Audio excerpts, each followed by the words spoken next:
Today, in this second period, I am again starting with the chapter Real Number, and the topic is revisiting irrational numbers. So, first of all, I am explaining you irrational numbers. What are irrational numbers?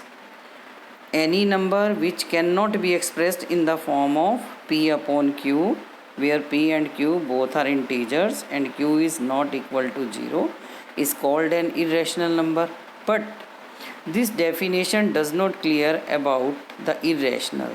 So what type of number are irrational? So listen me. The numbers which are not perfect square roots, cube roots, or fourth power root, or any other more power roots, they are not the irrational number. As under root 2, 3, under root 5, under root 6, and so on. So many examples are given. Secondly, pi. You use pi in mensuration is an irrational number because the digits after the decimal are uncountable and non-terminating, non-repeating. And thirdly, we can say every non-repeating, non-terminating means NTNR. We can only learn one word for this. NTNR means non-terminating, non-repeating, or non-repeating, non-terminating numbers are irrational number. So first of all, we have to learn about the irrational number. Now on the second page, see one important note. We are using how can we find or we have to prove under root 2, under root 3, under root 5 as irrational because they are not rational by using the fundamental theorem of arithmetic. And in this there is a one theorem कि if p is a prime number and a is a positive integer such that p divides a square and p also divide a. Suppose I am taking an example. What is this? If p is a prime number and a is any integer, p divides a square. Suppose a square is 16 and p is 2. So 16 is divisible by 2. And when 16 is divisible by 2, it becomes 8. And 8 is also divisible by 2 also. Now see here.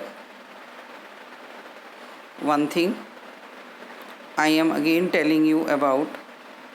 See here, prove that under root 2 is a irrational number.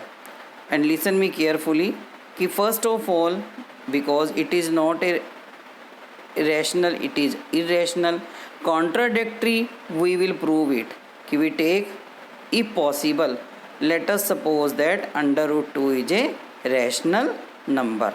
So therefore we will take under root 2 equal to p by q, where p and q are co-prime integers. See the red dot sign here. I am showing you.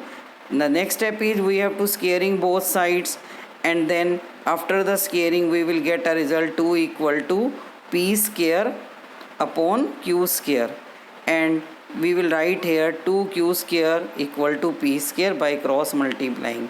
Now using fundamental theorem here, p square is divisible by 2, it implies p is divisible by 2. Let again p equal to 2m.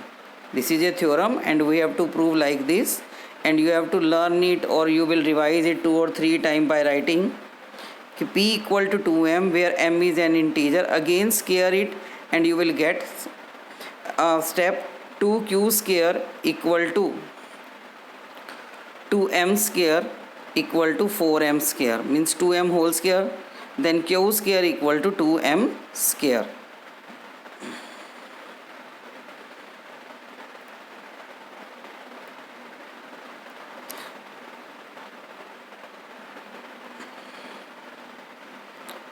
Now the next page.